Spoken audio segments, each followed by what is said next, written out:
Nay, pasensya na po kayo ha. Hindi po natuloy yung pangako kong bibigyan ko kayo ng pera. Kasi naman abonado pa ako. Gawa ng may mga hindi pa nagbabayad ng utang sa karinderya. Iha naman, ilang beses mo ba akong paaasahin? Pasensya na ho talaga. Hindi lang talaga kaya ng budget. Hindi lang naman pera ang pinag-uusapan natin dito. Ang sa akin lang, dapat hindi ka nangangako nang hindi ka sigurado. Ilang beses mo na kasi itong ginagawa eh. 4, 5, 6, hindi ko na matandaan. Hayaan niyo ho, kakausapin ko na lang yung mister ko. Ang sa akin lang, Lorraine, nag-aalala ko para sa'yo. Dahil sa totoo lang, kung ako ay maiintindihan ko pa yan. Pero baka kung ano pang gawin sa'yo ng ibang tao kung sila naman ang paaasahin mo. Tinalikuran na ni Nanay Erlinda ang manugang na si Lorraine pagkatapos nilang mag-usap. Noon pa man kasi ay pansinan niyang paasa ito. Kaya naman nagpalipas na lang siya ng oras sa paglilinis sa bahay nang maiwang mag-isa. Maya-maya pa, dumating ang anak niyang si Rolando galing sa trabaho. Oh, teka, hapon na ho ah. Ba't naman hanggang ngayon naglilinis pa rin kayo? May sama na naman kayo ng loob no? Paano mo naman nasabing may sama ako ng loob, anak? Kasi napapansin ko noon pa na naglilinis kayo ng bahay sa tuwing may sama kayo ng loob. Tungkol na naman po ba ito kay Lorraine? Hindi naman masama ang loob ko sa kanya, anak. Nagtatampo lang ako kasi pinaasa na naman niya ako. Alam niyo naman yung perang yun gagamitin ko pambili ng gatas at mga gamot ko. Ganun po ba? Ipagpasensyahan nyo na lang po ang misis ko ha. Kasi naman medyo stress din yun eh. Hayaan nyo, eto po ang 1,000. Talaga? Ay salamat naman, anak. Mahigpit na niyakap ni Nanay Erlinda ang kanyang anak na si Rolando. Masaya siya dahil kahit nagkaasawa na ito ay hindi pa rin nagbabago ang pakikitungo sa kanya. Basta magsabi lang po kayo sa akin kapag may kailangan pa kayo. Sige, maraming salamat ulit. Si Lorraine nga pala, nasan po siya? Nagpaalam siya kanina. Pupuntahan yata yung may utang sa kanya. Sige ho, alis po muna ako para puntahan siya. Kaagad na inihanda naman ni Nanay Erlinda ang mga rekado para sa ulam na lulutuin pagkaalis ni Rolando. Umuwi naman din ang mag-asawa nung gabi kaya sabay-sabay silang naghapunan. Kinabukasan, nagpasama siya kay Lorraine patungo sa health center. Ayan, okay lang ho ba kayo? Masyadong mainit. Umuwi na po tayo. O siya, mabuti pa nga. Pansin niyang tila hindi ito mapakali. Ngunit sa halip na magtanong, umuwi na lang sila. Maya-maya lang, nagsimula namang humagulgol si Lorraine sa kanya sa sala. Oh, bakit? Anong problema? Yung negosyo ko po, nalugi na. Ha? Bakit? Hindi ba siningil mo yung mga may utang kahapon? Hindi pa po sila nagbayad. Tapos due date pa ng mga utang namin sa isang araw. Alam na ba ito ni Rolando? Hindi pa nga ho Nahihiya naman akong sabihin sa kanya. Pinakalma niya si Lorraine. Pagkatapos ay nagplano sila kung paano sasabihin kay Rolando ang lahat. Mahirap lang kasi ang pamilya nila. Buti na nga lang at napakasipag ng nag-iisang anak niyang si Rolando. Kaya maswerte pa rin si Lorraine kaya nagkasundo silang kausapin ang lalaki pag-uwi nito. Oh, bakit naman ang tahimik nyo? Ano na naman bang problema? May gusto lang sana akong sabihin sa'yo tungkol sa negosyo natin. Ano yon? Medyo nalugi kasi tayo nitong mga nakaraang linggo. Alam mo naman, ang daming mga umutang pero mga hindi pa nagbayad. Ikaw naman kasi, masyado ka mabait. Hindi na kasi iba sa atin yung mga pinapautang ko. Tsaka, yun yung mga construction workers dyan sa tabing lote. Ilang araw daw kasi silang hindi nakapagtrabaho dahil sa sama ng panahon. Tahimik lang si Nanay Erlindang nakikinig sa pag-uusap ng mag-asawa. Sa huli, napagkasunduan ng dalawa na isara muna ang maliit na karinderya ni Lorraine para unahin munang bayaran ang mga pinagkakautangan upang hindi tumaas ang interes. Kumusta naman ang pakiramdam mo, Iha? Maayos na ho, Nay. Maraming salamat ho. Ilan pa ba kasi yung pinagkakautangan yung mag-asawa? Bali, 3 pong Bombay. Ayaw na nga ho ni Rolando pero anong magagawa ko? Minsan kasi nasushort tayo sa panggastos na eh. Sige ganito, magbibigay na lang ako ng pandagdag sa mga gastusin bago ang katapusan. Huwag mo na lang banggitin sa kanya, tiyak na magagalit yun. Noong gabing yun, kahit papano'y napag-usapan din nila ang mga plano sa buhay. Doon nila nalaman ni Nanay Erlinda na may nahanap ng agency ang anak sa abroad. Masaya naman siya doon. Ngunit kinabukasan, nadatnan niya sa bahay si Lorraine na inaayos ang mga pinamili nitong gamit. Nay, nandyan na po pala kayo. Kumusta po yung pagtitinda niyo sa palengke? Ano to, Iha? Bumili ka na naman ng mga gamit na hindi naman kailangan? Mga damit ho ito. Meron din po kayong dalawa ni Rolando. Halika kayo, sukatin niyo. Ay naku naman, Iha. Dapat maging responsable ka sa pera niyong mag-asawa. Gusto ko lang naman pong gumaan ang pakiramdam ko kahit paano. Tsaka, magkano lang naman yung nagastos ko para dito. Unang-una, hindi kayo mayaman, Iha. Abay maawa ka naman sa anak kong halos magkandakuba na sa katatrabaho. Natigil ang dalawa sa argumento nang biglang dumating si Rolando. Samantala, hindi naman inaasahan ni Nanay Erlinda na magsusumbong kaagad si Lorraine sa mister. Nay, kumalma po kayo. Ako ang pumayag na mamili siya ng mga gamit. Mahal, sige na. Ipasok mo na muna yan sa kwarto. Sige, salamat ulit, mahal. Anak naman, huwag mo namang sanayin ang asawa mo sa mga luho. Kapos pa nga tayo, hindi ba? Minsan na nga lang ho siya bumili ng mga bagay na gusto niya eh. Hayaan na lang ho natin yung tao. Hindi naman ganyan ang turo ko sa'yo noon ah. Anong nangyayari sa'yo? Saka dati responsable ka naman sa pera. Iba na ho kasi ngayon, Nay. May asawa na ho ako eh. At nagmamahalan kami. Pwede po bang hayaan nyo na lang ang manugang nyo? Pinayagan ko siyang gumastos kahit paano dahil nakikita ko kung gaano siya namomroblema dito sa bahay. Napabuntong hininga na lang si Nanay Erlinda sa isinagot ng anak. Hindi niya na sinundan pa ito sa kwarto nang puntahan na ang asawa. Pinagtuunan na lang niya ng pansin ang pagtitinda sa palengke sa mga nakalipas na araw. Isang umaga, binisita siya ng tsismosang kapitbahay na si Aling Rita. Halos magkatabi lang kasi sila ng pwesto ngunit prutas ang pangunahing tinda nito. Uy, kumusta naman ang buhay? Eto, maayos naman. Ikaw? Siyempre, maganda pa rin. Ano pa ba? Yung si Lorraine, kumusta naman ang pakikitungo sa'yo?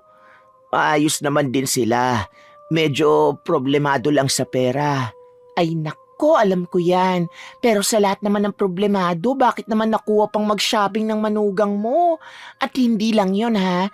Balita ko, pinagkalat dun sa palengke na marami silang pera ha. Naku, ayan ka na naman sa chismis.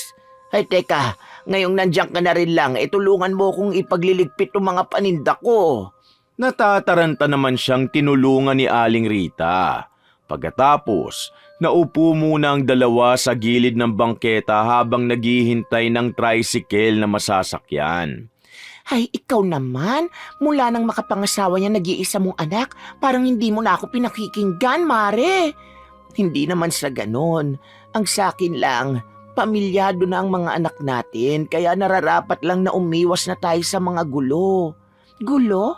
Aba, sinasabi ko lang sa'yo yung tungkol sa manugang mo. Kahit itanong mo pa doon sa ukay-ukay. Ano ba kasi yun? Ipinagkakalat din kasi ni Lorraine na iniipit mo raw ang pera ng asawa niya sa kanya. Ano? Bahagyang napakunot ng noo si Nanay Erlinda. Gustuin man niyang maniwala sa kaibigan, ngunit natitigilan siya. Alam niya kasing may pagkatsismosa ito. Tumagal pa ng halos 15 minutos ang pagkakwentuhan nilang dalawa bago siya makasakay ng tricycle. Pag-uwi, nadatnan niya si Lorraine at Rolandong nag-uusap. Bakit pa kasi ayaw mo pang pumayag na bumukod na lang tayo? Mahal, alam mo naman yung sitwasyon ko sa ngayon. Ayokong maiwan dito si nanay sa bahay na mag-isa. Saka wala pa tayong masyadong ipon. Yun na nga eh. Wala na nga tayong ipon tapos dadagdag pa yung sinanay sa gastusin. Kung tutuusin dapat yung sweldo mo ibinibigay mo na lang lahat sa akin eh. Intindihin mo na lang, okay? Mababa lang din naman ang sahod ko eh. Hindi ko pa kakayanin na bumukod tayo. Oh, sige. Ano bang kasing problema nyo na naman?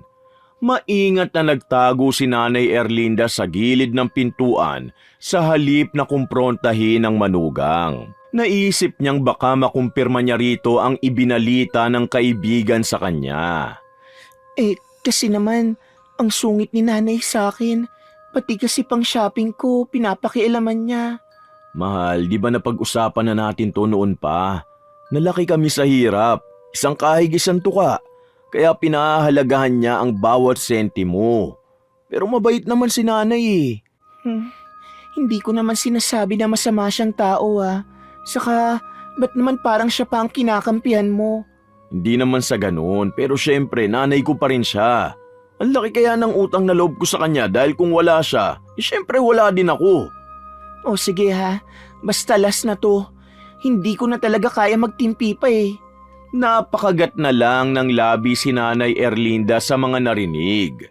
Doon niya napagtanto na minamanipula na ng kanyang manugang si Rolando.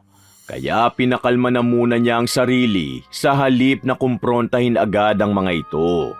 Gusto pa kasi niyang malaman ng iba pang mga isinusumbong ni Lorraine tungkol sa kanya. Nay, nandyan na po pala kayo. Kanina pa po ba kayo nakauwi? Hindi, ngayon lang. Mano po, Nay? Lalabasan po ako at bibili ng ulam. Ulam baka mo? Eto, may inuwi na akong pansahog sa pinakbet. Uy, favorite ko yan. Pasimpleng tumaas ang kilay ni Nanay Erlinda. Napansin kasi niya ang pag-iling ni Lorraine sa asawa. Senyales ng ayaw nito ng ulam na binanggit niya. Kaya naman itinuloy ni Rolando ang pag-alis. Sa kabilang banda, nagpatulong naman siya kaagad sa manugang na maghiwa ng mga gulay para pikunin ito. Ganito po bang paghiwa niyan? Kapalan mo naman, iha. Ikaw naman, kailangan pa bang sabihin sa'yo na kapalan? Di ba gawain mo naman na yan? Ano pong ibig niyo sabihin? Ibig kong sabihin, meron kang karinderya. Kaya dapat alam mo na kung paano hiwain ang mga rekado. Sensya na po. Wala po kasi akong tindang pinakbet. Ayoko po kasi ng malansa. May mga tao talagang nalalansahan sa bagoong pero sa sarili nilang pagkatao, hindi, no? Pilit nang initian niya si Lorraine. Gayunpaman, siya na mismo ang nagluto ng ulam nila. Sa higit 3 buwan na pakikisama ng manugang sa kanya, ngayon lang napansin ni Nanay Erlinda ang pagiging maarte nito. Kaya dumiretso na siya sa kwarto pagkatapos kumain. Ayaw niya kasing makita ang babae. Kinaumagahan, saktong paggising niya ay narinig niya si Aling Rita na sumisigaw sa labas. Ano po ba yun, Aling Rita? Kaya aga-aga nang bubulahaw kayo. Nandyan ba ang nanay mo? Nandito ho pero natutulog pa. Nandito na ako, Rita. Ano bang kailangan mo? Magtitinda ka ba ngayong araw? Halika, sabay na tayong pumunta dun sa palengke. Mamaya pa sana pero sige, hintay mo ko. Kung gusto mo naman, pumasok ka na dito sa loob. Tumanggi si Aling Rita. Kaya nagmadali na lang mag-ayos ng sarili si Nanay Erlinda. Ngunit bago pa man siya makalabas, pinigilan siya ni Rolando. Nay, magtitinda ho kayo ng ganitong oras? Ang aga pa ho, tapos uuwi kayo ng 6:00 ng hapon? Huwag mo nga akong pakialaman. Noon pa ako nagtitinda. Alam ko may tampo pa rin kayo sa akin. Pero sana maintindihan niyo ako. Oo, naiintindihan ko naman. Intrimitida ako sa buhay nyo. Kaya pwede ba? Huwag na ho kayo magtinda. Di ba may rayuma kayo? Saka nabanggit sa akin ni Lorraine na hindi mo naman daw nagastos yung perang inabot ko sa iyo eh. Oo na. Tinalikuran na lang niya ang anak. Hindi na niya pinakinggan pa ang mga sasabihin nito. Sa halip, lumabas pa rin siya at sabay silang nagtungo ni Aling Rita sa palengke. Ba't naman nakabusangot ang mukha mo? Ang aga-aga baka malasing ka niyan. Wala naman. Iniisip ko lang yung mga sinabi mo kahapon. Ang alin? Yung tungkol sa tsismis na manugang mo? Oo. Siya nga pala. Bakit ba nandito ka? Di mo bantayan ang tindahan mo at baka masalisihan ka dyan. Ano ka ba? Nakikita ko naman dito. Gusto lang talaga kitang samahan. Sa hindi inaasahan, biglang natahimik ang dalawa nang dumating si Mang Natoy, ang hinihinalang lalaking may kaalaman sa pangkukulam sa kanilang lugar. Maski si Aling Rita ay pasimpleng bumalik sa sariling tindahan upang iwasan ang lalaki. Ang gaganda naman ng mga repolyo mo, Erlinda. Magkano isa? 300 na lang. O sige, yan na lang. Nga pala, kausapin mo yung manugang mo ha. At kung ano-anong naririnig kong usapan sa palengke tungkol sa'yo. Pilit nang umiti na lang si Nanay Erlinda saka tumango. Samantala, lumapit na lang sa kanya si Aling Rita nang makaalis na ang lalaki. Kakatakot naman. Ano bang ginawa niya sa'yo? May kinuha ba siyang gamit mo? Diyos ko, baka kulamin ka niyan. Shh! Kumalma ka. Baka may makarinig sa atin. Kahilig mo talagang magpapaniwala dyan sa mga kwentong barbero ibig sabihin hindi ka naniniwala sa akin? Aba, delikado si Mang Natoy, no? Dahil tignan mo, sobrang tahimik. Parang ang takot siya sa tao Magtigil ka nga. Pwede ba?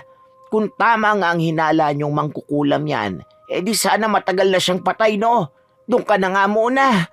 Nakasimangot na ipinag-cross ni Nanay Erlinda ang mga braso. Ngunit hindi pa rin tumigil sa pagkukwento si Aling Rita. Maniwala ka sa akin. Ang dami na daw kayang nabiktima niyan. Nako, yan ang ayoko sa'yo Nag-iisip ka agad ng masama sa tao. Malay mo naman na misteryosong tao lang talaga si Mang Natoy.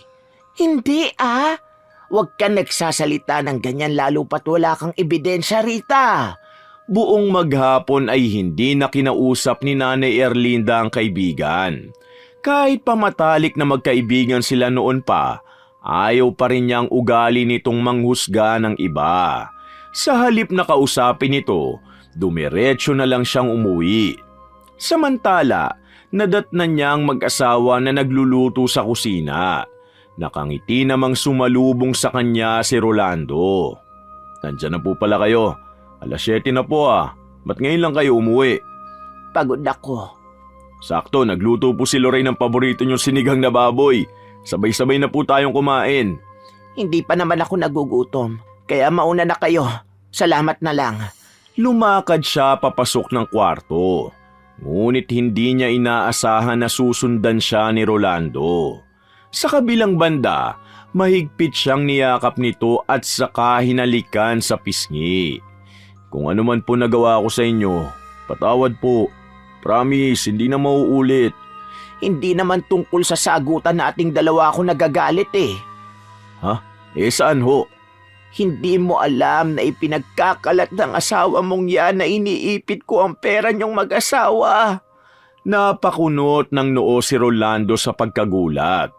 Sa kabilang banda, hindi na nakatiis pa si Nanay Erlinda at pinuntahan na si Lorraine sa kusina para kumprontahin. Subalit hindi niya inaasahan na ipagkakaila nito ang mga nalaman. Hindi ko sinabi yon. Makinig kayo sa sinasabi ko. Nagpapapaniwala kasi kayo sa mga sinasabi ng kaibigan yung tsismosa Pinapalabas mo pang sinungaling ako? Hindi naman ho sa ganon. Ang sakin lang, ang sakit niyong magsalita. Tama si Lorraine, Nay. Kung ayaw niyo sa amin, bubukod na lang kami. Hindi naman sa ganon. Ano? Hirap kasi sa inyo, nagpapapaniwala kayo agad sa chismis.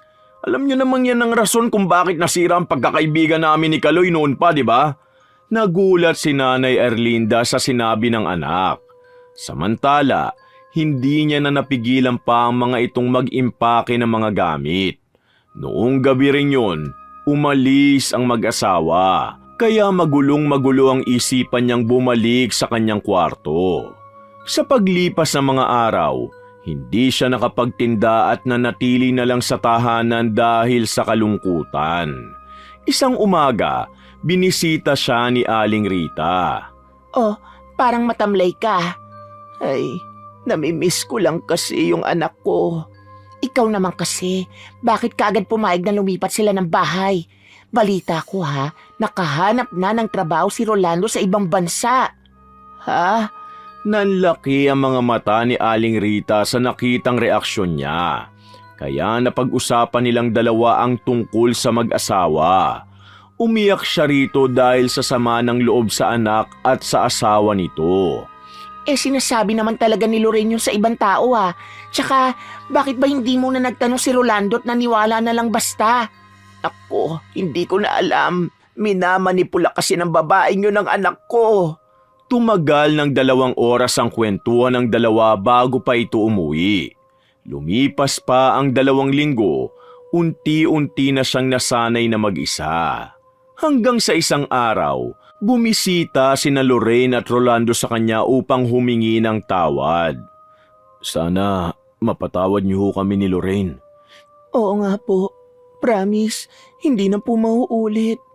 Ang sakit ng ginawa niyo sa akin. Lalo ka na, Lorraine. Nay, naiintindihan po namin kayo. Pero sana po mapatawad niyo kami lalo na't isang araw na lang ho flight ko na. Hindi rin naman nakatiis si Nanay Erlinda kay Rolando. Hindi niya rin kasi maipagkakaila sa sarili na nangungulila na siya sa anak. Sa huli, napapayag siya ng mga ito na tumira sa apartment na tinutuluyan nila sa kabilang bayan. Isa pa, pumayag na rin siya sa kagustuhan ni Rolando na itigil na ang pagtitinda sa palengke. Ayan, ibaba nyo na lang ho dyan ang mga gamit nyo. Ako na lang mamaya mag-aayos ng mga yan sa magiging kwarto nyo. Salamat. Si Lorraine ang kasakasama niya sa bahay nang makaalis si Rolando. Maayos naman ang pakikitungo nito sa kanya, ngunit pansin niya ang pagka-strikto nito. Paminsan kasi, pinagdadamutan siya nito ng pagkain. Isang araw, tumawag si Rolando para kausapin silang dalawa. Nay, nagpapadala po ako ngayong araw. Ano po bang gusto nyo? Wala naman, anak. Ganun? Sige po. Kumusta po kayo? Maayos naman kami dito, mahal. Nanatili na lang siyang tahimik nang biglang bawiin ni Lorraine ang cellphone at pumasok sa kwarto. Nung araw na yun, inabutan siya ng manugang ng pera na ipinabibigay daw ni Rolando. Sa paglipas ng panahon, hindi na niya nakausap ang muli ang anak. Paminsan ay kinukumusta siya nito ngunit ramdam niya ang panlalamig sa kanya ng uniko iho. Isang umaga, nagtalo silang dalawa ni Lorraine. Ano ba yan? Ang kalat-kalat dito. Diyos ko, wala man lang kusang maglinis.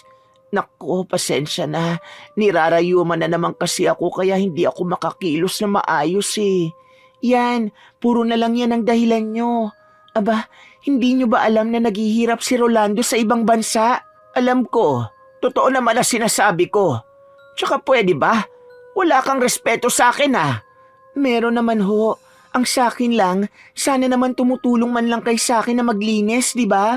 Sa halip na makipagtalo, tinalikuran na lang niya ang manugang. Ilang araw niya itong hindi kinausap.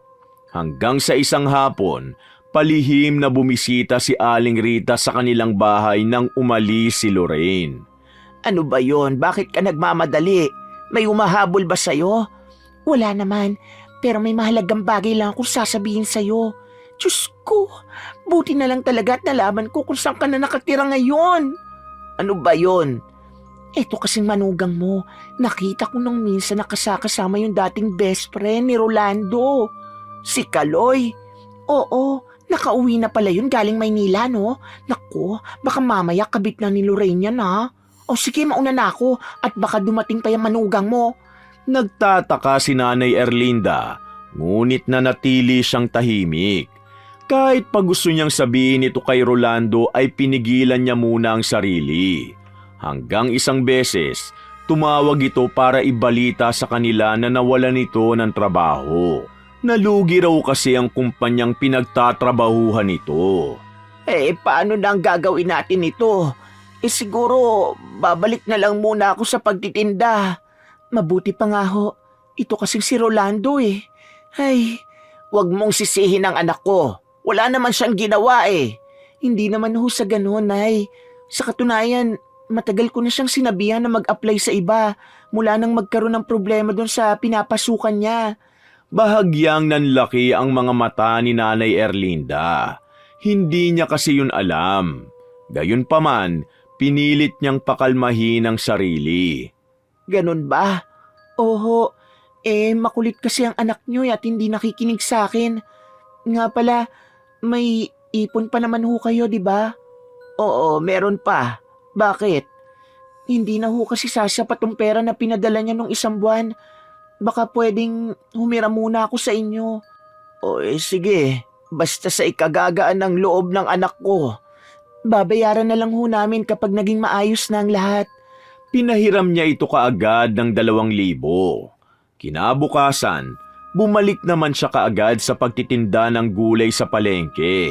Ngunit hindi niya inaasahan na mauulit pa ang pangungutang ni Lorraine sa kanya. Hanggang sa umabot sa puntong naubos nito ang konting naipon niya. Nako, pasensya na ho kayo. Short na naman kasi naubos na rin yung konting ipon ko rito, Nay. Sige iha, basta mangako ka na ibabalik mo yan ha. Lalo pat kailangan ko ang pera. Opo, pangako. Ibabalik ko sa katapusan. Bumuntong hininga na lang si Nanay Erlinda sa katumango. Hindi niya naman pauutangin ng manugang kung hindi yun para sa mga gastusin sa apartment nila. Noong minsan, tumawag si Rolando sa kanila. Anak, ano kaya kung bumalik na lang tayo sa bahay natin para makamenos ng gastusin sa upa? Hindi po pwede. Napagpasya na rin kasi namin ni Lorraine na bumukod na lang. Kung gusto nyo, kayo na lang ho. Hindi na siya kumibo pa. Kinabukasan, mas itinuon na lang niya ang pansin sa pagtitinda. Kung ikaw ba naman kasi, bakit hindi mo na lang hayaan na mag-asawang yan? Anong ibig mo sabihin? Iwan mo sila sa bahay na yan. Kung pwede nga lang eh. Kaya lang nag-aalala ako kay Rolando. Baka mabaliw yon sa kakaisip sa problema sa pera. Wala kasing kwenta yung manugang mo eh. Lumipas ang 2 buwan, halos kalahati pa lang ang nababayaran ni Lorraine sa kanya. Gayunpaman, masaya siya dahil kahit papano'y nakakarao sila sa mga gastusin. Ngunit napansin niyang gabi-gabing umaalis si Lorraine para raw magtrabaho. Sa kabilang banda, wala sa pag-aakala niyang bibisita ang matalik na kaibigan noon ni Rolando sa kanyang tindahan. Kaloy, aba, buti naman at nandito ka. Long time no see Si Lando po, kumusta na? Maayos naman siya. Nga pala, ano palang ginagawa mo rito? Bibili ka ba ng gulay? Hindi ho. Pakibigay na lang itong bulaklak kay Lorraine saka mga tsokolate. Bahagyang tumaas ang kilay niya sa narinig. Nagkatinginan din sila ni Aling Rita. Ngunit kinuha pa rin niya ang iniaabot ni Kaloy. Salamat, pero itong bulaklak, para ito kay Lorraine. Para na rin po kay Lando. Bilang paghingi po ng tawad sa pagkakalabuan namin noon. Sige po, mauna na po ako . Nagkatinginan silang dalawa ni Aling Rita. Pinagmasdan na lang ng magkaibigan na makaalis si Kaloy. Sa puntong yun, nagpasya na siyang imbestigahan ng manugang. Palihim niya itong hinihintay tuwing gabi. Sa tuwing uuwi ang manugang, nakikita niya ang mga bitbit nitong mga pinamiling gamit. 12:00 na ng gabi . Nako, pasensya na po. Nalate ako ng uwi dahil... Ano ba talagang trabaho mo? Aba, di mo kasi sinasabi sa akin eh. Nagtitinda po ng mga damit sa isang store. Night shift po kasi ako eh. Tumangulang siya at pinagmasdan itong pumasok sa kwarto. Hanggang sa lumipas ang ilang mga araw, hindi niya inaasahang madadatna na magkayapo sa kama sina Lorraine at Kaloy. Walang hiya kayo! Nay, kumalma po kayo. Anong kumalma? Niloloko mo ang anak ko! Babe, ba't hindi mo pa kasi sabihin ang tungkol sa atin? Di pa naman kayo kasal ni Lando . Tsaka, pangako mo sa akin na ihiwalay mo na yan. Dismayado si Nanay Erlinda sa nalaman. Si Kaloy mismo kasi ang umamin na may relasyon na sila ni Lorraine nung nagkaproblema si Rolando sa trabaho. Ito raw kasi ang gumagastos sa mga luho ni Lorraine at ang nagbabayad ng mga utang.